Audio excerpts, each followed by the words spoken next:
بسم الله الرحمن الرحيم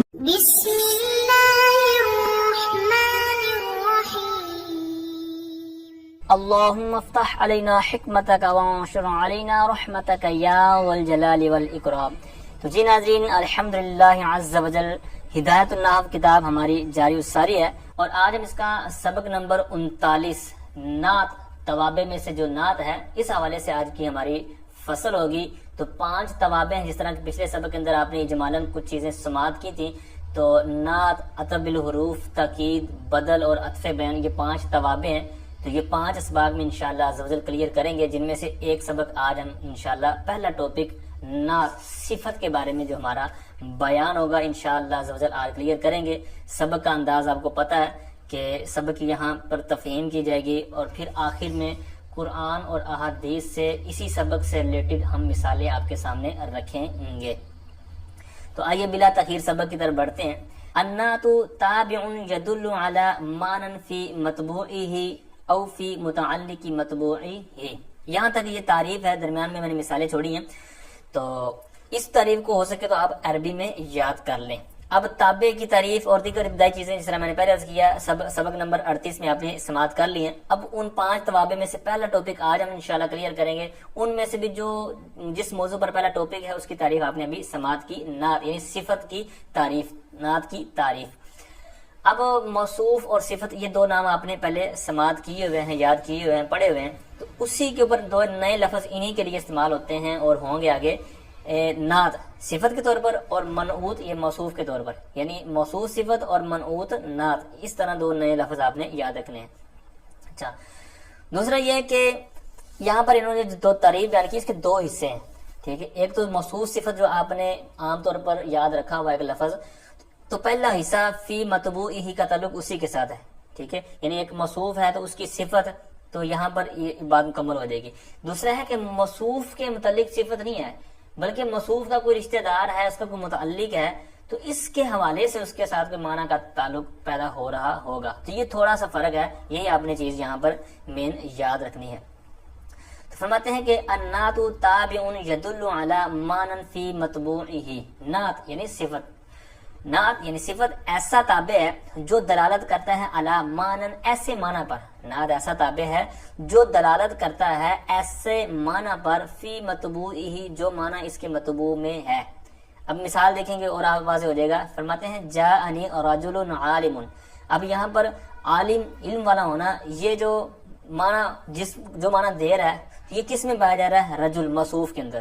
تو یہی انہوں نے اوپر معنی بیان کیا کہ کہتے ہیں نعت ایسا تابع ہے جو دلالت کرتا ہے ایسے معنی پر جو اس کے مطبوع میں ہے۔ تو اس کا مطبوع کیا ہے یہاں پر؟ عالم، یہ تو بدل بنا نا، جس طرح ہم توابع جو ہم 5 پڑھ رہے ہیں تو ان میں سے ایک تابع ہے عالم ہونا، یہ صفت ہے، اور صفت یہ 5 قسموں میں سے ایک قسم ہے توابع کی۔ تو تابع ہے تو تابع اب اس کا پیچھے ہو جائے گا مطبوع، یعنی یہ تابع ہے اور یہ جس کے تابع ہے وہ ہو جائے گا مطبوع۔ تو فی مطبوعی کا مطلب وہی، یعنی رجل، موصوف۔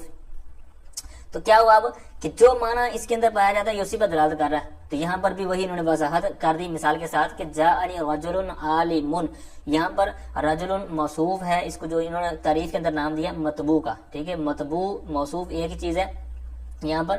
تو میرے پاس ایسا آدمی آیا، عالم جو کہ عالم۔ اب یہاں پر جو چیز ہم نے یہاں تک تعریف کے اندر پڑھی وہ ساری اس کے اندر موجود ہے۔ کیا پڑھا ہم نے کہ نعت یعنی صفت سے مراد کیا یہاں پر مثال میں عالم۔ اچھا، تو نعت ایسا تابع ہے، ایسا تابع ہے، یہ تابع بھی بن رہا ہے کیونکہ یہ رجل کے تابع ہے۔ کس طرح تابع ہے میں بعد میں عرض کرتا ہوں۔ تو کہتے ہیں نعت یعنی صفت ایسا تابع ہے جو دلالت کرتا ہے ایسے معنی پر، فی مطبوعہ جو اس کے مطبوع میں ہے۔ تو جو اس کے مطبوع میں معنی ہے علم والا ہونا، تو وہ بالکل اس کے اوپر دلالت کر رہا ہے، ٹھیک ہے۔ امید کرتا ہوں یہ آپ سمجھ گئے ہوں گے۔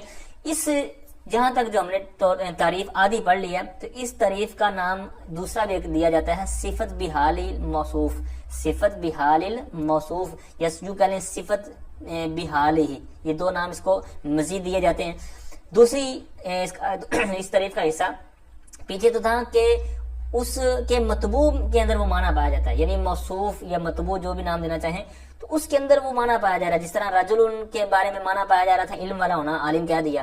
اب یہاں پر آگے والی جو ہے وہ مطبوع میں نہیں ہوگا بلکہ مطبوع کا کوئی متعلق ہوگا، کہتے ہیں او فی متعلق مطبوعہ، ٹھیک ہے۔ اب فی متعلق عبارت کا تعلق اوپر دیکھیں گے تو آپ کو واضح ہو جائے گا، اس کا معنی بنے گا یدل علی مانن فی متعلق مطبوعہ، اس طرح اس کا معنی ترجمہ کریں گے تو آپ کو واضح ہو جائے گا کہ النعت تابع یدل علی مانن فی متعلق مطبوعہ، ٹھیک ہے، اس طرح آپ نے ترجمہ اٹیچ کرنا ہے۔ تو پھر دوسرا ترجمہ آپ کیا کریں گے، یا پھر کہتے ہیں کہ نعت ایسا تابع ہو جو دلالت کرے ایسے معنی پر جو مطبوع کے متعلق میں ہے، جو معنی مطبوع کے متعلق میں ہے۔ پیچھے والے حصے میں کیا تھا کہ مطبوع میں وہ معنی ہے، اب یہ ہے مطبوع میں نہیں بلکہ مطبوع کے متعلق میں وہ معنی پایا جاتا ہے، اس کو کیا کہیں گے، اس کے بھی اسی طرح دو نام ہیں، جس طرح پیچھے والے کے دو نام تھے نا، صفت بحال الموصوف، تو یہاں پر صفت بحال متعلق الموصوف ہو جائے گا، ٹھیک ہے۔ پھر پیچھے والے کا ایک نام تھا صفت بحال ہی، تو اس کا کیا نام ہو جائے گا، صفت بحال متعلق ہی، ٹھیک ہے، یہ تھوڑا سا فرق ہے۔ تو بہرحال اس کی مثال سمجھیں گے تو آپ کو تھوڑا سا واضح ہو جائے گا۔ کہتے ہیں جاءنی رجل عالم ابوہ، اب یہاں پر میرے پاس ایسا آدمی آیا جس کا باپ، جس کا والد عالم ہے۔ اب یہاں پر رجل عالم نہیں ہے، یعنی ایک جو میرے پاس آدمی آیا وہ عالم نہیں ہے بلکہ اس کا جو باپ ہے وہ عالم ہے، ٹھیک ہے۔ تو یہی انہوں نے بیان کیا نا کہ نعت یعنی دوسرا جو حصہ تھا نا تعریف کا کہ نعت ایسا تابع ہے جو دلالت کرتا ہے ایسے معنی پر جو معنی اس کے مطبوع کے متعلق میں پائے جاتے ہیں، ٹھیک ہے، جو مطبوع کے متعلق میں پائے جاتے ہیں، تو بالکل وہ یہاں پر آپ نے سماعت کر لیا تعریف اور مثال میں۔ تو اب آگے اس کا نام دیتے ہیں، کہتے ہیں وَيُسَمَّى صِفَةً أَيْضًا، ہم نے پیچھے کیا پڑھا نام نعت، ٹھیک ہے، کہتے ہیں وَيُسَمَّى صِفَةً أَيْضًا، اس کو صفت کا نام بھی دیا جاتا ہے، اس کو صفت کا نام بھی رکھا جاتا ہے، ٹھیک ہے۔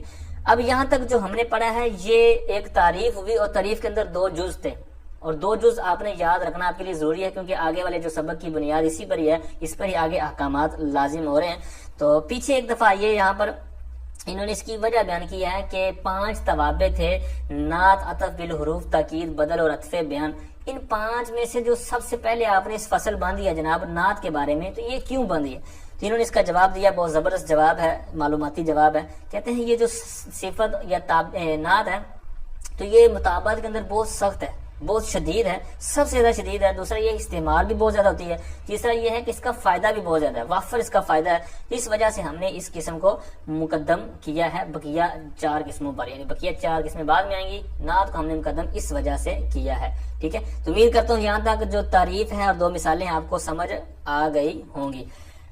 اب 2 قسموں میں سے پہلی جو قسم ہے تو اس کے حوالے سے یاد رکھیے، یہ ساری چیزیں آپ نے اردو کی کتابوں کے اندر پہلے کچھ نہ کچھ پڑھی ہوں گی، یہاں پر آپ کو کچھ انہی باتوں کو تھوڑا سا علتوں کے ساتھ میں عرض کرنے کی کوشش کروں گا۔ پہلی قسم کہتے ہیں والقسم الاول یتبع مطبوعہ فی 10 اشیاء فی الاعراب والتعریف والتنکیر والافراد والتثنیۃ والجمع والتذکیر والتانیث۔ کہتے ہیں پہلی قسم، اب پہلی قسم اور دوسری قسم یہ آپ نے خود یاد رکھنی ہے، میں بھی اشارہ کرتا چل جاؤں گا۔ پہلی قسم کیا تھی تعریف کے اندر کہ ایسے معنی پر دلالت کرے وہ صفت کہ جو اس کے مطبوع میں ہے، جیسے جاءنی رجل عالم۔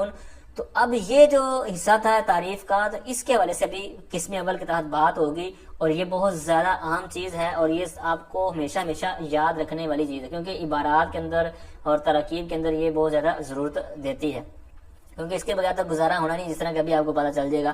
تو فرماتے ہیں بہرحال پہلی جو قسم ہے نا، یہ 10 چیزیں جو آگے انہوں نے گنوائی ہوئی ہیں، کہتے ہیں یہ 10 چیزوں میں اپنے مطبوع کے مطابق ہوتی ہے، یتبعو یہ تابع ہوتی ہے، پیروی کرتی ہے، مطبوعہ اپنے مطبوع کے، یعنی جو پیچھے موصوف ہے جو اس کا مطبوع ہے، تو جس طرح وہ ہوگا تو یہ جو قسم اول ہے اس میں یہ 10 چیزوں کے اندر کیا ہوگی، اس کے مطابع ہوگی، اس کے پیروی کر رہی ہوگی، اس کے تابع ہوگی۔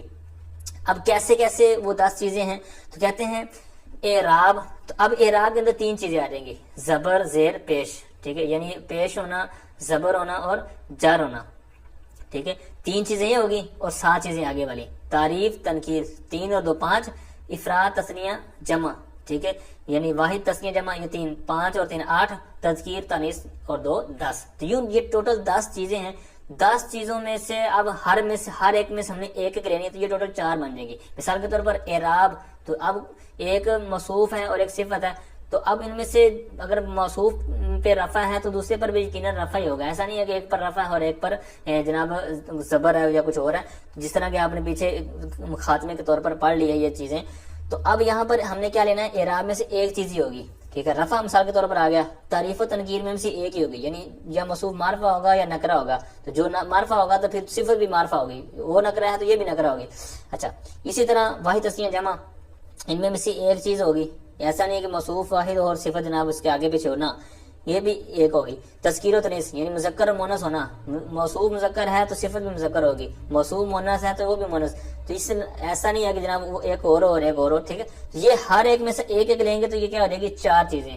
تو پتہ چلا کہ ایک کوئی بھی آپ مثال لے لیں, جیسا کہ آگے وہ خود مثالیں دے رہے ہیں, تو ان میں سے جب آپ اس کا اجرا کریں گے, اس کے اوپر امپلیمنٹ کریں گے, تو آپ کے پاس واضح ہو جائے گا کہ 10 چیزوں میں مطابقت تو ہے, لیکن وہاں پر ایک وقت میں کتنی چیزیں پائی جا رہی ہوں گی, 4. یعنی ہر اور عنوان میں سے ہم نے ایک ایک چن لینی ہے. مثال کے طور پر سمجھیں گے تو آپ کو واضح ہو جائے گا, جاءنی رجل عالم, یہاں تک ہم نے اس کے اوپر ساری چیزیں دیکھنی ہیں.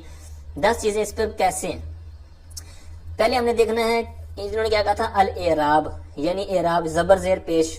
تو جیسا پیچھے عامل ہوگا جاءنی رجل, یعنی میرے پاس آیا, اب جو آیا وہ فاعل بنے گا, ٹھیک ہے. تو اب ہمیں فاعل چاہیے, تو فاعل کے لحاظ سے ہم نے اس کے اوپر کیا کرنا ہے, اعراب جاری کرنا ہے. تو رجل اب فاعل کے طور پر یہاں پر کیا ہو جائے گا, مرفوع. اچھا ایک ہو گیا اعراب. تو اب اعراب کی ٹوٹل 3 اس میں قسمیں آ رہی تھی نا, یعنی پیش ہونا, زبر ہونا, زیر ہونا, یعنی جر ہونا. تو یہ 2 چیزیں تو ختم ہوگی, ایک ہمارے سامنے آ گئی, ٹھیک ہے. آگے ہے تعریف اور تنکیر, یعنی معرفہ اور نکرہ میں سے ہم نے ایک ہی لینا ہے.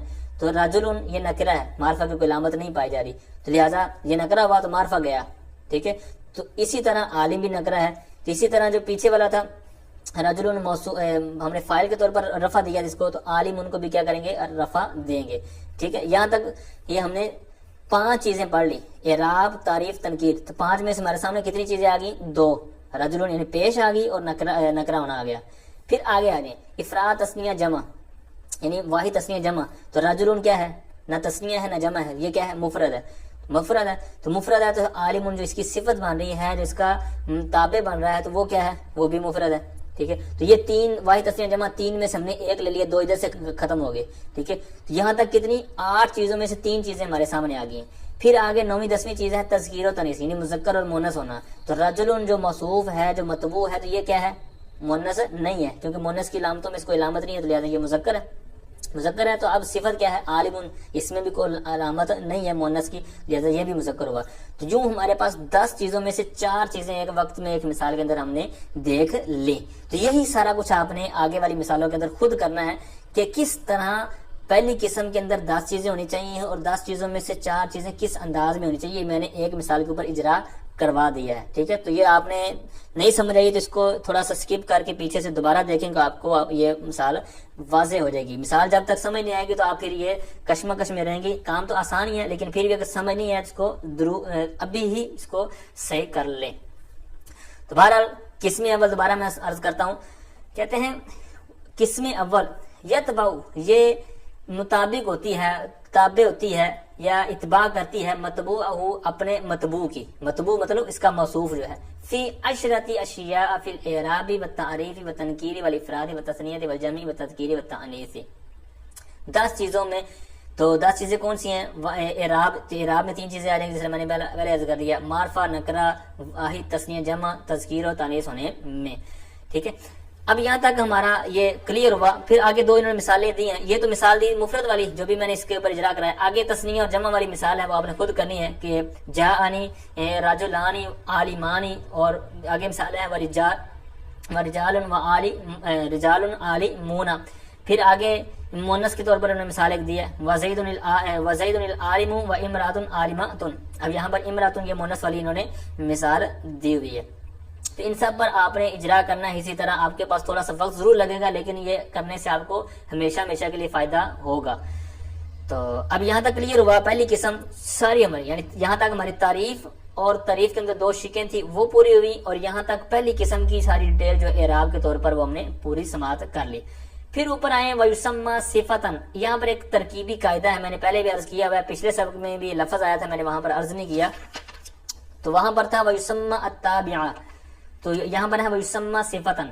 تو یاد رکھیں سما یسمی تسمیتن, باب تفعیل, جب یہ نام رکھنے کے معنی میں ہے نا، جس طرح یہاں پر بھی کیا ہم نے اس کا ترجمہ کیا کوئی سما صفتن، اس کا نام صفت بھی رکھا جاتا ہے، تو یہاں پر نام رکھنے کا معنی استعمال ہوا، تو یاد رکھیں کہ جہاں پر سما یسمی تسمیتن یہ نام رکھنے کے معنی میں استعمال ہو تو وہاں پر اس کے دو مفعول ہوتے ہیں، دو مفعول ہوں گے، تو اب پھر دو مفعول یا تو سامنے موجود ہوں گے باقی، یا پھر ایک اگر مجہول کا صیغہ وہ بن جائے تو پھر وہ ایک مفعول کیا ہو جاتا ہے، نائب الفاعل بن جاتا ہے، اور ایک مفعول بھی ویسے رہ جاتا ہے، تو یہاں پر بھی ایک چونکہ مجہول ہے یسمہ، اس لیے جو اس کے دو مفعول تھے ایک تو نائب الفاعل بن گیا، دوسرا آگے مفعول بھی اسی طرح موجود ہے، لیکن اگر یہ اس معنی میں نہ ہو، یعنی ہم نے یہاں پر کیا رکھا کہ نام رکھنے کے معنی میں استعمال ہو رہا ہو، لیکن اگر نام رکھنے کے معنی میں استعمال نہ ہو بلکہ ذکر کے معنی میں ہو، ٹھیک ہے، تو پھر وہاں پر اس کا ایک ہی مفعول ہوگا، جس طرح کہ شروع میں ہم نے اس کو ذکر کیا کہ مفعول ما لم یسمى فاعلہ، نائب الفاعل کے طور پر جو بات تھی کہ مفعول ما لم یسمى فاعلہ، یہاں پر فاعلہ یہ اس کا نائب الفاعل یعنی ما لم یسمى، تو یہ لم یذکر کے معنی میں ہے۔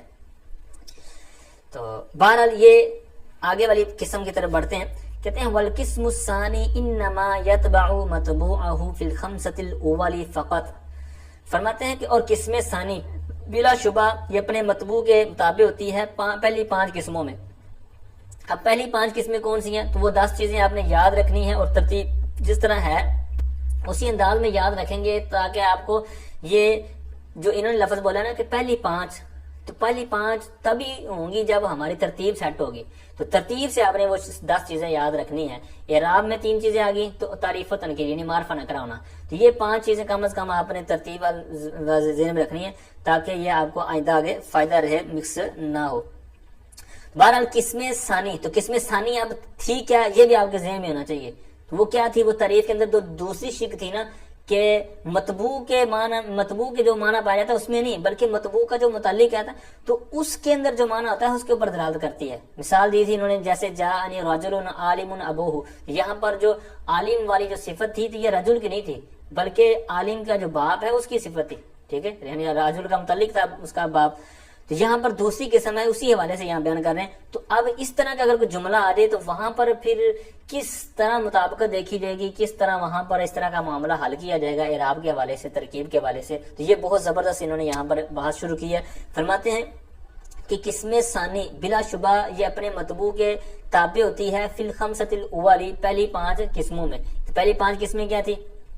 تو پہلی 5 صورتیں یہاں پر ہم نے پڑھی تھی اعراب، تو اعراب کے اندر 3 چیزیں آ گئی، رفع، نصب اور جر، ٹھیک ہے، پھر دوسری تھی چوتھی اور 5ویں تعریف اور تنقید، یعنی یہ 5 چیزیں ہیں، تو ان میں سے پھر اسی طرح ہم ایک سلیکٹ کر لیں گے، یعنی اعراب میں سے ایک ہو جائے گی اور معرفہ نکرہ میں سے بھی ایک، یوں یہ جو دوسری قسم ہے یعنی قسم ثانی جو ہے، تو اس میں کیا ہوگا کہ جو بھی ہمارے سامنے جملہ ہوگا قسم ثانی کے حوالے سے، تو وہاں پر مطابقت کی کتنی چیزیں پائی جا رہی ہوں گی؟ صرف 2 چیزیں، یعنی ٹوٹل 5 ہیں، تو ان میں سے 2 کیٹیگریز ہیں، تو دونوں میں سے ایک لے لیں گے، یعنی اعراب میں سے ایک چیز ہو رہی ہوگی، یعنی فائل بانی ہوگی تو وہاں سے ہم دمہ لے لیں گے، اور دوسرا معرفہ نکرہ ہونے میں سے دیکھ لیں گے کہ وہ کیا چیز ہے، تو اسی طرح سے ہم دونوں پر حکم جاری کر دیں گے۔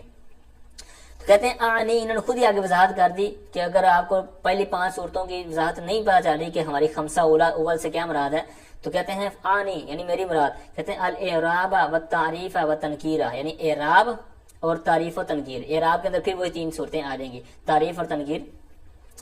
تو جیسے انہوں نے آگے ایک مثال دی ہے، مثال کے بعد میں پھر یہاں پچھلے صفحے پر حاشیے میں عرض کرتا ہوں کچھ چیزیں، تو کہتے ہیں اللہ تعالیٰ کا یہ فرمان ہے کہ من هذه القرية الظالم اهلها، اب یہاں پر القریہ یہ ہے موصوف، ٹھیک ہے، موصوف ہے، اور الظالمی اب یہ ہے اس کی صفت، ہے، لیکن الظالم کا آگے فاعل آ رہا ہے، ٹھیک ہے، الظالم الظالمی یہ صیغہ صفت ہے، اور آپ کو پتا ہے صیغہ صفت کا بھی آگے فاعل وغیرہ اس کے ساری ڈیٹیل ہوتی ہے، تو یہاں پر کیا ہے آلوہا، یہ صیغہ صفت کا فاعل ہے، ٹھیک ہے، تو یہ سارا مل کر کیا ہو جائے گا القریہ موصوف کی صفت۔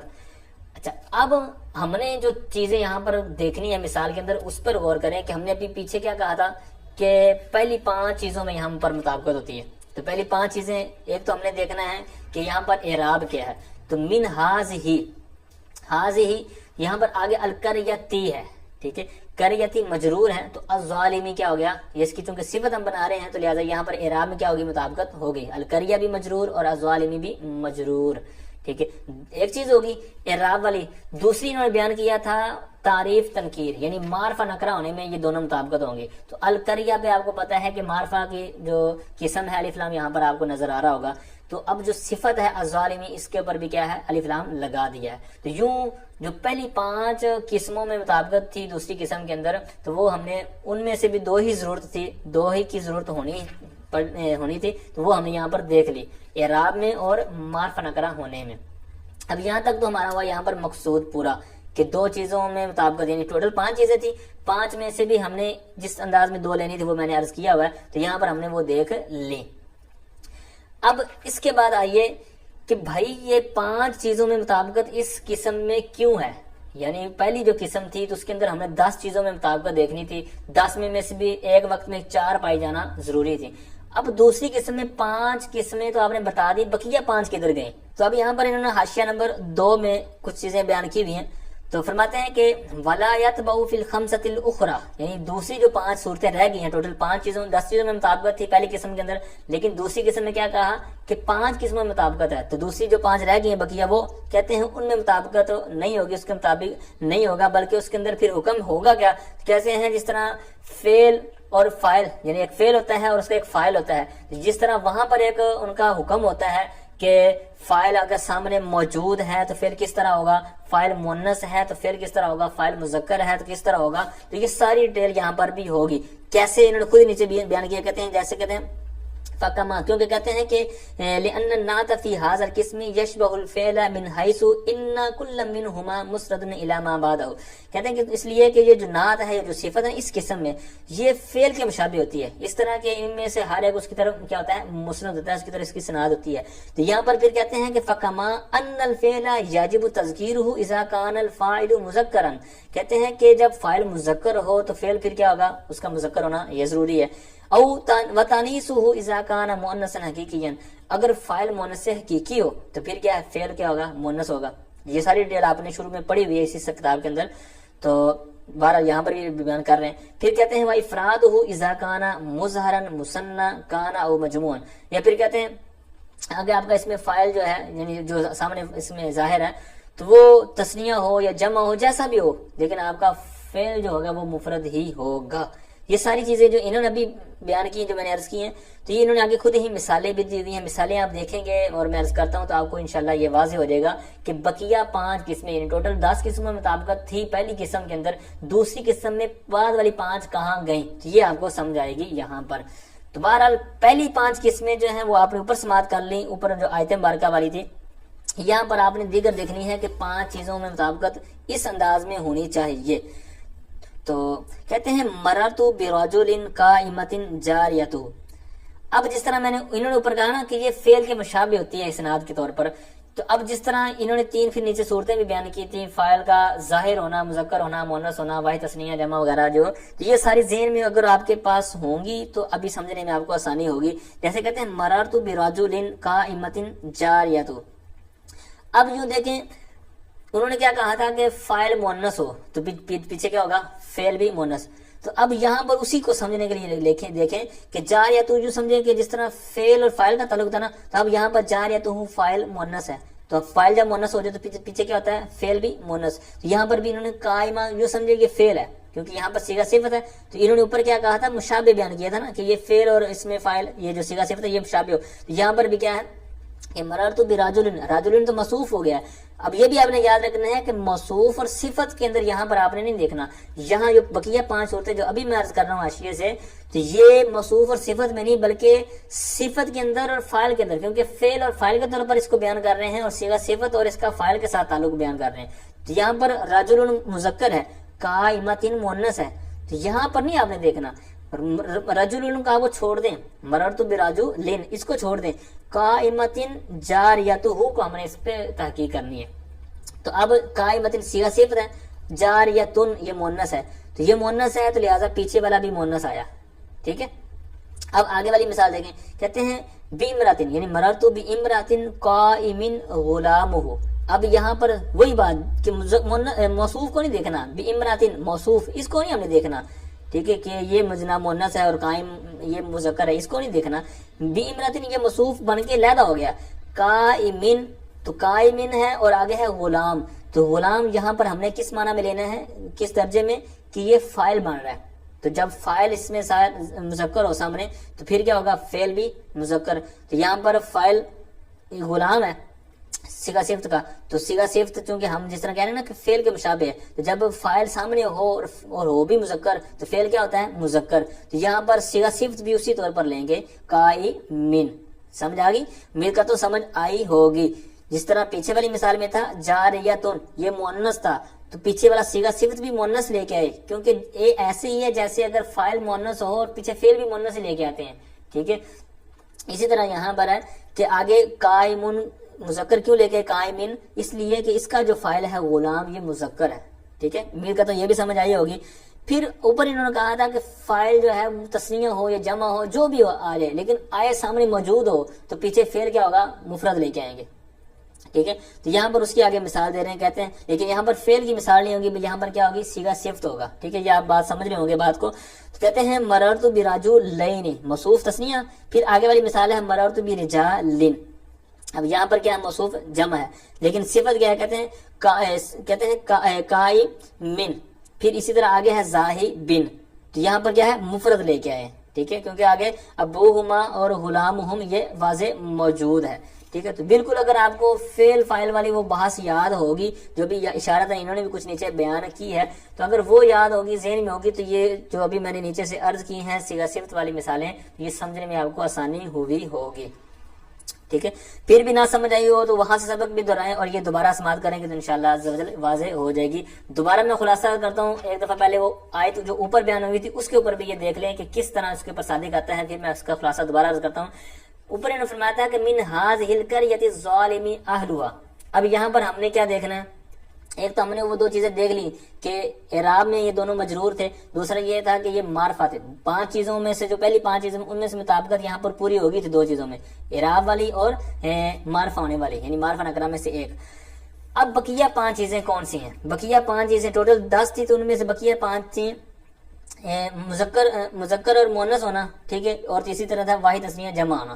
تو یہ جو پیچھے والی مثالیں میں نے عرض کی ہیں نا، مررت برجل قائمۃ جاریۃ، اب یہاں پر بھی دیکھنا کیا تھا، واحد تثنیہ جمع، تو یہاں پر بھی آپ نے اس کی مثال مطابقت دیکھ لی ہے. تذکیر و تانیث میں سے ایک یہاں پر ہوگی تو وہ بھی آپ نے دیکھ لیا کہ اگر وہ مذکر ہے تو وہ بھی مذکر، اور اگر وہ واحد ہے تو وہ بھی واحد، وہ تثنیہ ہے تو وہ بھی تثنیہ، وہ جمع ہے تو وہ جمع. یہ ساری چیزیں آپ نے کیا کی ہیں، دیکھ لی ہیں. اب یہی 5 چیزیں آپ نے اس میں دیکھنی ہیں جو بقیہ رہ گئی ہیں.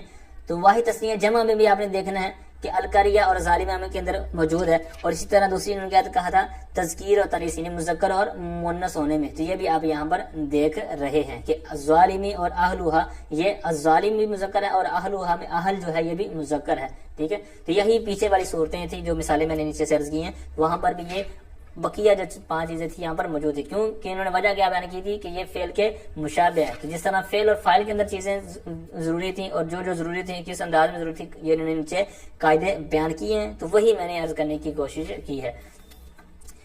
اب یہاں تک انہوں نے جو چیزیں بیان کی وہ آپ نے سماعت کر لی کہ نعت کی تعریف، پھر تعریف کے اندر 2 شقیں تھیں، پھر پہلی شق کے اوپر 10 چیزیں مطابقت والی بیان کی، دوسری قسم کے اندر آپ نے بحث سماعت کی. اب آئیے آگے کہ اس کا فائدہ کیا ہے، یعنی یہ پوری جو ہم نے اتنی بحث کی ہے، اتنا ٹاپک پڑھا ہے، تو اس کا کوئی فائدہ بھی ہے. تو فرماتے ہیں وفائدۃ النعت تخصیص المنعوت ان کان نکرتین. فرماتے ہیں کہ نعت یعنی صفت لگانے کا فائدہ، کہتے ہیں منعوت کو خاص کرنا یعنی موصوف کو خاص کرنا. کب؟ کہتے ہیں ان کان نکرتین، اگر دونوں وہ نکرہ ہوں، یعنی اگر وہ دونوں نکرہ ہیں تو آپ نکرہ کی صفت لے کے آ رہے ہیں، آنے تو وہ بھی نکرہ ہے، لیکن اس سے پھر فائدہ ہونا کون سا؟ تخصیص کا، یعنی اس کو خاص کر دیں گی. پہلے وہ چیزیں بہت زیادہ چیزوں کو شامل تھی، لیکن جب آپ نے نکرہ صفت لے آئے تو اب کیا ہو جائے گی، وہ اس کے اندر تھوڑا سا اشتراک کم ہو جائے گا. جیسے مثال دیتے ہیں، کہتے ہیں جاءنی رجل عالم. اب یعنی اگر عالم صفت نہ لگاتے، جاءنی رجل، میرے پاس ایک آدمی آیا، اب اس کے اندر تعمیم ہے، اس کے اندر اشتراک ہے، پتہ نہیں کون سا آدمی ہے، اتنے آدمی ہیں، کوئی نام بھی نہیں لیا، کوئی معرفہ، کوئی خاص نشانی بھی نہیں ہے، تو رجل مطلق نکرہ ہے. تو اب یہاں پر اس کی صفت لگا دی تو اس نے کیا کر دیا، تخصیص کر دی منعوت کی. تو منعوت موصوف یعنی رجل یعنی موصوف جو ہے منعوت ہے، تو اس کی کیا ہوگی، تخصیص ہو گئی. اب یہ کس صورت میں کہتے ہیں ان کانا تسنیہ، اگر یہ دونوں نکرہ ہوں، یعنی موصوف اور صفت جو ہیں دونوں کیا ہوں، نکرہ ہوں، تب یہ فائدہ ہوگا۔ کون سا فائدہ؟ تخصیص کا فائدہ۔ دوسری اس کا فائدہ بیان کرتے ہیں، کہتے ہیں وتوضیحہ، وضاحت، اس کی وضاحت، تو اس کی وضاحت کا فائدہ دے گا، یعنی اس کی وضاحت کرے گا۔ کس کی؟ کہتے ہیں منعوت کی، کہتے ہیں ان کانا معرفتین، اگر دونوں معرفہ ہوں، یعنی زید جس طرح ہم مثال، یہ کیا ہے؟ معرفہ ہے، تو اب الفاضل، اس کے اوپر بھی فاضل، اگر الف لام نہ لے کے آتے تو یہ نکرہ تھا، لیکن انہوں نے کیا بیان کیا کہ ان کانا معرفتین، دونوں معرفہ ہوں گے تو پھر یہ فائدہ حاصل ہوگا۔ کون سا؟ توضیحہ، یعنی منعوت کی وضاحت کا، یعنی منعوت کو واضح کر دے گا۔ جیسے کہتے ہیں جانی زید الفاضل، تو اب یہاں پر میرے پاس زید آیا فاضل، تو یہاں پر زید جو آیا ہے تو یہ معرفہ تھا، تو معرفہ کی صفت معرفہ لے کے آئے، تو یہاں پر اس نے وضاحت کر دی کہ فاضل کون سا مراد ہے، ٹھیک ہے، کہ یہ تعمیل فاضلہ وغیرہ ہو، یعنی پہلے احتمال تھا یہ کہہ رہے ہیں کہ فاضل اور غیر فاضل دونوں کا، لیکن جب صفت لگا دی تو اس نے وضاحت کر دی کہ یہاں پر زید سے کون مراد ہے۔ اور آگے کہتے ہیں وقت یقول لمجرد الثناء والمدح نحو بسم اللہ الرحمن الرحیم، اور بس اوقات صرف ثنا اور مدح کے لیے ہوتی ہے، یعنی جو اس کا فائدہ جو ہوگا تو وہ کس لیے ہوگا کہ صرف جو آپ کی صفت لانا ہے وہ ثنا کا فائدہ دے گا یا مدح کا فائدہ دے گا۔ جیسے بسم اللہ الرحمن الرحیم، اب یہاں پر الرحمن اور الرحیم یہ دو صفتیں لے کے آئے ہیں، تو وہ کس لیے ہیں؟ ثنا کے طور پر، مدح کے طور پر، ٹھیک ہے۔ اب یہاں پر ایسا نہیں ہے کہ جناب اس صفت کا ہمیں جناب تخصیص کا فائدہ حاصل ہو رہا ہو یا جناب توضیح کا فائدہ ہو رہا ہو، ایسا نہیں ہے۔ اب یہ کس صورت میں یہ فائدہ ہوگا، اس کی انہوں نے نیچے علت بیان کی، کہتے ہیں وذالک اذا کان الموصوف معلوما عند المخاطب بذلك الوصف قبل ذکره، کہ کہتے ہیں کہ جب یہ موصوف ہے، یہاں پر موصوف کیا ہے؟ بسم اللہ میں اس میں جلال سے، یعنی اللہ تعالیٰ موصوف ہے اور اس کی دو صفتیں ہیں، تو فرماتے ہیں کہ جب یہ موصوف مخاطب کے اندر یہ اس وصف کے ساتھ معلوم ہو، یعنی جس طرح میں بات کر رہا ہوں بسم اللہ الرحمن الرحیم پڑھو، تو میرے نزدیک بالکل ایسا ہی ہے کہ اللہ تعالیٰ رحمان ہے، رحیم ہے، تو یہی بات کر رہے ہیں کہ موصوف کے ہاں جو آپ بات کر رہے ہیں، موصوف کے متعلق جو صفت بیان کر رہے ہیں، تو یہ مخاطب یا جو بھی ذہن بات کرنے والا ہے تو اس کے نزدیک یہ بات ہونی چاہیے کہ اس کے پاس یہ، اس کے نزدیک یہ اس کا نظریہ ہوگا، اس کی یہ سوچ ہوگی، تب یہ فائدہ ہوگا کون سا؟ ثنا اور مدح کا۔ اگر ایسی بات نہیں ہے تو پھر یہ اوپر والی قسم میں چلا جائے گا توضیح کے اندر، ٹھیک ہے، لیکن چونکہ یہ معروف و مشہور ہے اور یہ ذہن ہوتا ہے تو اس لیے یہ اس کو لے کے ثنا اور مدح کے طور پر۔ دوسری قید ہے، اگلی صورت میں بھی یہی قید ہے کہ وقد یکون للذم نحو اعوذ باللہ من الشیطان الرجیم، اب یہاں پر شیطان کی جو صفت ہے رجیم، اب یہ کیا ہے؟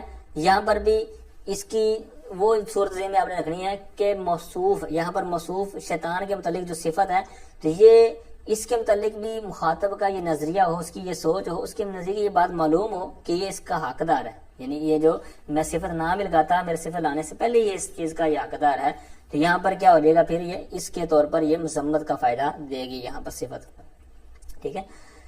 پھر آگے ایک اور صفت بیان کر رہے ہیں اس کا فائدہ کہ وقد یکون للتأکید، بس اوقات یہ صفت لگانا کس لیے ہوتا ہے؟ تقید کے لیے ہوتا ہے، یعنی تقید کا فائدہ دیتا ہے، جیسے نفقۃ واحدۃ، اب یہاں پر واحدہ لے کے آئے صفت، لیکن یہ صفت لانے سے پہلے یعنی اس کا بھی انہوں نے حاشیے میں چیز بیان کی ہوئی ہے، کہتے ہیں کہ یکون النعت للتأکید اذا دل علی معنی يدل علیہ المنعوت، کہتے ہیں جبکہ ایسے معنی بدلالت کرے جس پر دلالت کرتا ہے یہ منعوت، یعنی جو موصوف ہے اس کے اندر جو معنی پر دلالت کرتا ہے۔ اب جیسے نفقۃ، اب نفقۃ بھی اس معنی پر دلالت کرتا ہے، کس پر؟ واحدۃ، ایک، یعنی نفقۃ واحدۃ کا معنی ہے ایک پھونک، ٹھیک ہے، ایک پھونک، تو اب واحدۃ اب نہ بھی لے کے آتے تو نفقۃ میں جو تا ہے تو یہ وحدت کی ہے، تو وحدت کی تا ہے تو یہ خود ہی اس بار دلالت کر رہی ہے کہ نفقۃ مطلب ایک پھونک، تو اب یہ واحدۃ لے کے آئے تو اس لیے یہاں پر کس معنی کے لیے ہوگی؟ یہ تاکید کے معنی کے لیے ہوگی۔ اب متن کے اندر تو انہوں نے یہی 3-4 صورتیں بیان کی ہیں، کچھ چیزیں انہوں نے حاشیے میں بیان کی ہیں، یعنی جو نعت کے فوائد ہیں، تو ان میں سے ایک انہوں نے یہ بیان کیا، کہتے ہیں وقد یکون النعت لکشف الماہیت، بس وقت کہتے ہیں یہ ماہیت کے کشف کے لیے ہوتی ہے، یعنی صفت لانا، جیسے کہتے ہیں الجسم الطویل العریض العمیق، یعنی جسم کی آگے تعریف کر رہے ہیں، طویل ہے، عریض ہے، عمیق، اس لیے کہتے ہیں اس کا نام بھی انہوں نے دیا ہوا ہے کہ یسمى بالنعت الکاشف۔ پھر آگے جا کے ایک اور انہوں نے بیان کیا، کہتے ہیں وقد یکون النعت للتعمیم، کہتے ہیں بس اوقات جو صفت ہے جو نعت ہے یہ تعمیم کے لیے ہوتے ہیں، یعنی ایک چیز کو عام کرنے کے لیے، یعنی خاص نہیں، کسی سب کو شامل ہے. کہتے ہیں جیسے کہتے ہیں کانا زید فی یوم من الایام. پھر انہوں نے ایک آخر میں اگر ایک اور بیان کیا، کہتے ہیں وقت یکون لترحمی، کہتے ہیں کبھی یہ ترحم کے طور پر آتی ہے، یعنی کسی کو رحم کھانا. ٹھیک ہے، یعنی کہتے ہیں انا زید الفقیر، تو اب یہاں پر میں زید ہوں، کون سا زید؟ فقیر. تو اب یہاں پر یہ صفت لگانا کس وجہ سے؟ رحم کے لیے. ٹھیک ہے، کوئی تاکہ اس کے اوپر کوئی رحم کھائے. تو یہاں پر انہوں نے ایک صورت یہ بیان کر دی. تو یہ 3 صورتیں نیچے ہیں اور کچھ صورتیں اوپر آپ نے سماعت کی ہیں. تو آئیے آگے والے صفحے پر فرماتے ہیں وَعْلَمْ أَنَّ النَّكِرَةَ تُوصَفُ بِالْجُمْلَةِ الْخَبَرِيَّةِ نحو مررت برجل ابوہ عالم او کام ابوہ. اور کہتے ہیں اور تو جان لے کہ نکرہ تو صفو اس کی صفت لائی جاتی ہے، نکرہ کی صفت لائی جاتی ہے بالجملۃ الخبریتی جملہ خبریہ کے ساتھ. اور تو جان لے کہ نکرہ کی جملہ خبریہ کے ساتھ صفت لائی جاتی ہے. اب یہاں پر جملہ خبریہ انہوں نے کہا، اب جملہ خبریہ کہہ دیا تو اب دونوں چیزیں عام ہیں کہ جملہ خبریہ فعلیہ بھی ہوتا ہے، جملہ خبریہ اسمیہ بھی ہوتا ہے. تو دونوں کی مثال بھی انہوں نے آگے دی ہوئی ہے. رہی بات کہ جملہ خبریہ انہوں نے کہا، جملہ انشائیہ کیوں نہیں کہا. ٹھیک ہے، انشاء کی قسمیں آپ نے پڑھی ہوئی ہیں، تو یہاں پر انہوں نے وہ کیوں نہیں کہا. تو انہوں نے کیا کہا کہ تو جان لے کہ نکرہ کی صفت لائی جاتی ہے جملہ خبریہ کے ساتھ، نکرہ کی صفت لائی جاتی ہے جملہ خبریہ کے ساتھ، جملہ انشائیہ کے ساتھ نہیں. تو اب جملہ خبریہ کہا تو اس کے اندر تو دونوں چیزیں آ گئیں، خواہ جملہ اسمیہ ہو یا جملہ فعلیہ ہو. جیسے آگے مثال ہے کہ مررت برجل ابوہ. اب یہاں پر رجل یہ موصوف ہے، ابوہ یہ ابوہ عالم یہ صفت ہے، اور صفت کون سی ہے؟ جملہ اسمیہ کے طور پر ہے. آگے ہے مررت برجل کام ابوہ. مررت برجل میں رجل موصوف ہو جائے گا اور کام فعل ماضی ہے، ابوہ اس کا فاعل ہے. اب یہ جملہ فعلیہ کے طور پر اس کی صفت ہے. اب یہ چیزیں تو ہوگی پوری اس وعلم ان نکرہ کے تحت کہ نکرہ کی صفت جملہ خبریہ لائی جاتی ہے. دونوں مثالیں آگے انہوں نے دے دی، جملہ خبریہ فعلیہ ہو یا اسمیہ ہو. اب آئیے کہ جملہ انشائیہ جو ہے وہ صفت کیوں نہیں بن سکتا، اس کا انہوں نے ذکر کیوں نہیں کیا. تو کم از کم اس کے لیے صرف اتنا یہ میں رکھیں کہ جملہ صرف وہ صفت بن سکتا ہے کہ جو صدق اور کذب کے ساتھ متصف ہو. تو صدق اور کذب کے ساتھ وہی متصف ہوگا جو انہوں نے ذکر کر دیا ہے. اور انشاء کے اندر یہ کوالٹی ہے ہی نہیں کہ وہ سچا اور جھوٹا ہو سکے. ٹھیک ہے، تو اس کے اندر احتمال نہیں ہوتا، اس کے اندر یہ وصف نہیں ہوتا. اس لیے انشاء والا جو جملہ ہوگا، جملہ انشائیہ، وہ صفت نہیں بن سکتا نکرہ کی. اچھا، پھر یہ انہوں نے کہا کہ نکرہ کے بعد جملہ ہو، جس طرح یہاں پر ہے کہ نکرہ کے بعد جملہ آ رہا ہے، تو یہاں پر یہ کیا بن رہا ہے کہ جملہ صفت بن رہا ہے. تو اب اس کو صفت کے طور پر کیوں لیں گے؟ ٹھیک ہے، نکرہ کے بعد کو. تو یوں یاد رکھیں کہ جملہ جو ہوتا ہے جملہ، یہ اس کی حیثیت دیکھیں گے نا، تو یہ جملہ جو نہ تو یہ معرفہ ہوتا ہے نہ نکرہ ہوتا ہے. ٹھیک ہے، جملہ جو ہوتا ہے یہ نہ معرفہ ہوتا ہے نہ نکرہ ہوتا ہے، اور معرفہ کے اس کے اندر علامت بھی نہیں ہوتی. تو اس لیے اس کے اندر نکرہ کے تابع کرتے ہوئے اس کی صفت بنا دی جاتی ہے. نکرہ جو ہوتا ہے وہ موصوف اور آگے اس کی صفت بنا دی جاتی ہے. اور آخر میں ایک بہت زبردست چیز بیان کر رہے ہیں، کہتے ہیں والمدمر لا یوصف ولا یوصف بہ. والمدمر مطلب ضمیر، کہتے ہیں ضمیر نہ موصوف ہوتی ہے اور نہ اس کے ذریعے صفت لائی جاتی ہے. یعنی نہ جو موصوف ہے یہ نہ آپ کسی جگہ پر دیکھیں گے کہ جناب موصوف مر رہی ہے، اور نہ ہی آپ ضمیر کو کسی جگہ دیکھیں گے کہ جناب وہ کسی کی صفت مر رہی ہے. ایسا اس کے اندر نہیں ہوتا. اب کیوں نہیں ہوتا، اس کی بھی بہت زبردست انہوں نے وجہ بیان کی ہے. موصوف جو ضمیر جو ہو وہ موصوف کیوں نہیں بن سکتی؟ تو موصوف اس لیے نہیں بن سکتی کیونکہ ابھی آپ نے پورا سبق پڑھا ہے کہ موصوف ہوگی تو اب اس کی جب صفت لے کے آتے ہیں، موصوف ہو یعنی ضمیر کو ہم موصوف بنا دیں، لیکن اس کے بعد میں صفت لے کے آئے، تو صفت کہتے ہیں اس کی لے کے آتے ہیں کہ یا تو اس کی وضاحت کرنی ہو. ٹھیک ہے، اس کی وضاحت کرنی ہو. لیکن جو ضمیریں ہیں آپ کو پتا ہے کہ یہ سب سے زیادہ معرفہ ہیں. ٹھیک ہے، معرفہ کی جو قسمیں ہیں تو قسموں میں بھی ترتیب ہوتی ہے کہ کون سب سے زیادہ معرفہ ہے، کون اس کے بعد ہے، کون اس کے بعد ہے، کون اس کے بعد ہے. تو یوں جو ضمیریں ہیں تو یہ سب سے ٹاپ لیول پر ہے. تو جب سب سے زیادہ اوپر یہ ہیں، خود ہی بہت زیادہ معرفہ ہیں ضمیریں، تو لہٰذا اس کو موصوف بنا کر آگے صفت لا کر اس کی وضاحت کیسے کریں گے؟ اس کو کیسے آپ اس کی پہچان کروائیں گے کہ جب یہ خود ہی معرفہ ہیں، خود ہی بہت زیادہ معرفہ ہیں، عارف المعارف جسے کہتے ہیں. تو لہٰذا اس وجہ سے اس کو موصوف بنا کر اس کی صفت لا کر بھی وضاحت کرنا ضروری نہیں ہے، بلکہ اس کی حاجت ہی نہیں ہے. لہٰذا معرفہ ہونے کی وجہ سے، عارف المعارف ہونے کی وجہ سے جو ضمیر ہے یہ لا یوصف، یہ موصوف نہیں بن سکتی، ٹھیک ہے۔ پھر جو ضمیریں ہوتی ہیں ان کے اندر بھی جس طرح میں نے عرض کیا کہ ڈیٹیل ہوتی ہے کہ جو متکلم، کیونکہ ضمیریں 3 طرح کی ہیں، متکلم کی ہوگی، خطاب کی ہوگی یا غائب کی ہوگی، تو جو متکلم اور خطاب کی ہے، مخاطب کی ہے، تو یہ زیادہ قوی ہوتی ہیں، پاورفل ہوتی ہیں، ٹھیک ہے۔ تو پھر ان کے اوپر قیاس کرتے ہوئے غائب کو بھی اس کے اوپر داخل کر لیا، انہوں نے ایڈ کر لیا کہ ان کی جو اگر کوئی کسی جگہ پر ضمیر ہوگی تو اس کو آپ موصوف نہیں بنا سکتے، خواہ وہ متکلم کی ہو، خواہ مخاطب کی ہو، خواہ غائب کی ہو۔ اور رہی یہ بات ہے کہ ضمیر صفت کیوں نہیں بن سکتی، یعنی ضمیر کا صفت کے طور پر لیں، موصوف نہیں بنا سکتے تو صفت بنا دیں۔ اس کا بھی انہوں نے جواب یہ دیا ہے کہ موصوف کے لیے واجب یہ ہے کہ وہ صفت سے مشہور ہو، اس سے عارف ہو یعنی زیادہ مشہور ہو، یا پھر اس کے مساوی ہو۔ لیکن اگر آپ ضمیر کو صفت بنائیں گے تو پھر اس کے اندر یہ کمی رہ جائے گی جو کہ ضروری ہے اس کے لیے، لہٰذا جب اس کے لیے جو چیز ضروری ہے تو صفت کے ضمیر کے صفت بنانے کی صورت میں وہ خرابی لازم آئے گی، تو اس لیے موصوف نہ ضمیر ہو سکتا ہے، ضمیر جو نہ موصوف بن سکتی ہے نہ ہی صفت بن سکتی ہے۔ آئیے آخر میں کچھ میں مثالیں آپ کے سامنے رکھتا ہوں جو آج کا ہم نے سبق پڑھا ہے۔ تو سبق کے اندر ہم نے یہ بھی پڑھا تھا کہ صفت کے فوائد کیا ہیں، تو یہاں پر میں نے کچھ مثالیں نکالی ہیں وہ آپ کے سامنے رکھتا ہوں اور ساتھ میں فائدے بھی عرض کرتا ہوں۔ ایک آیت مبارکہ ہے ان کانت الا صیحۃ واحدۃ، اب یہاں پر صیحۃ واحدۃ یہ موصوف صفت ہوں گے، اور یہاں پر صفت لانے کا فائدہ کیا ہے؟ تاکید، ٹھیک ہے، تاکید کے طور پر ہے۔ اسی طرح ایک آیت کے اندر ہے کأنہم بنیان مرصوص، اب یہاں پر بنیان مرصوص یہاں پر موصوف صفت ہے اور یہاں پر تخصیص کا فائدہ حاصل ہوا ہے، ٹھیک ہے۔ اسی طرح ایک آیت مبارکہ کے اندر ہے یوم یکون الناس کالفراش المبثوث، اب یہاں پر الفراش اور المبثوث جو ہے تو یہ موصوف صفت ہے اور یہ وضاحت التوضیح وضاحت کے طور پر ہے، ٹھیک ہے، یعنی یہ صفت وضاحت کے طور پر ہے۔ اسی طرح ایک آیت مبارکہ کے اندر آتا ہے کہ سبحانہ هو اللہ الواحد القہار، یہاں پر اللہ الواحد یہ موصوف صفت ہے اور یہ وہاں پر مدح کے طور پر ہے، ٹھیک ہے۔ پھر ایک آیت کے اندر ہے فَقُلْنَا لَهُمْ كُونُوا قِرَدَةً خَاسِئِينَ، اب یہاں پر قِرَدَةً خَاسِئِينَ یہ موصوف صفت ہے اور یہاں پر مذمت کے طور پر۔ پھر یہاں تک ہم نے جو آگے 2 قسمیں ہم نے پڑھی تھی سبق کے اندر کہ پہلی قسم اور دوسری قسم، پہلی قسم کیا ہوتی ہے، دوسری قسم کیا ہوتی ہے، یہ ساری ڈیٹیل آپ نے پڑھی۔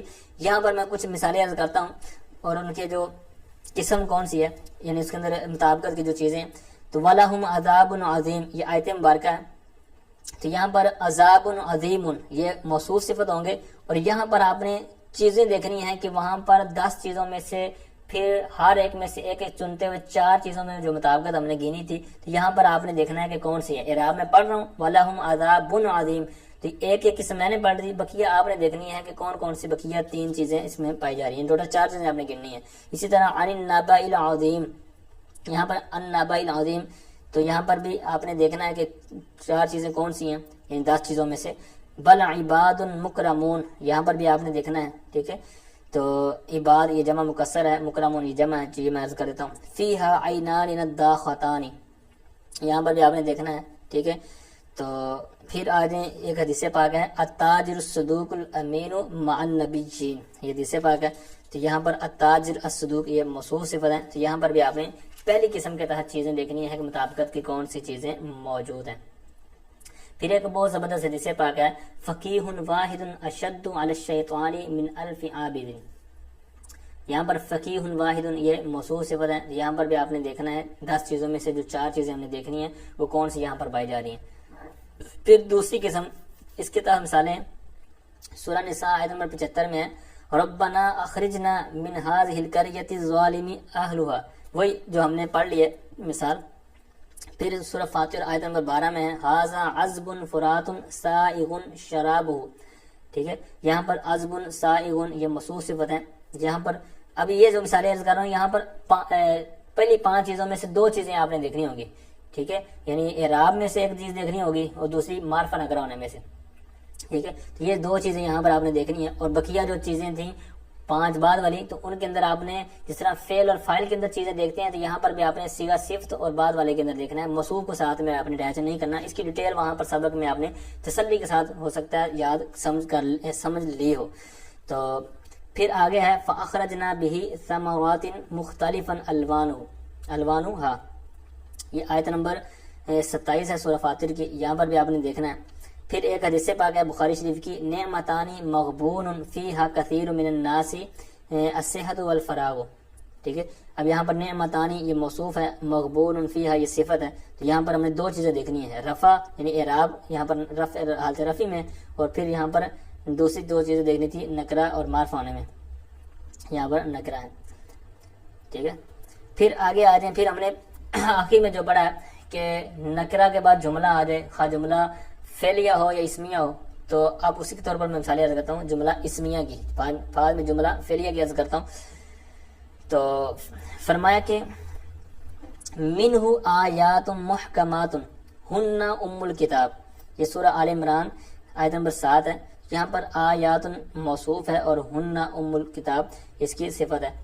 پھر اسی طرح فی جنات عالیۃ قطوفها دانیۃ، یہاں پر بھی آپ نے دیکھنا ہے کہ کیسے کیسے یہاں پر جملہ بن رہا ہے، کون سا جملہ بنا ہے، ترکیب اس کی آپ نے کرنی ہے۔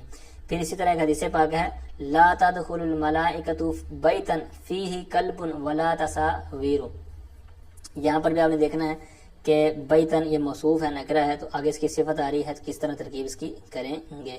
پھر آگے جملہ نکرہ کے بعد جملہ فعلیہ ہو، اوپر تھا جملہ اسمیہ ہو، تو واتقوا یوما ترجعون فیہ الی اللہ، اب یومن کے بعد ترجعون یہ فعل ہے، تو لہذا یہاں جملہ فعلیہ کی مثال ہوگی نکرہ کے بعد۔ پھر اسی طرح ان الابرار یشربون من کأس کان مزاجها کافورا، من کأس یہ کأس نکرہ ہے، اس کے بعد کان مزاجها یہ فعلیہ جملہ فعلیہ کے طور پر ہے۔ پھر آگے ایک حدیث پاک ہے، لا يدخل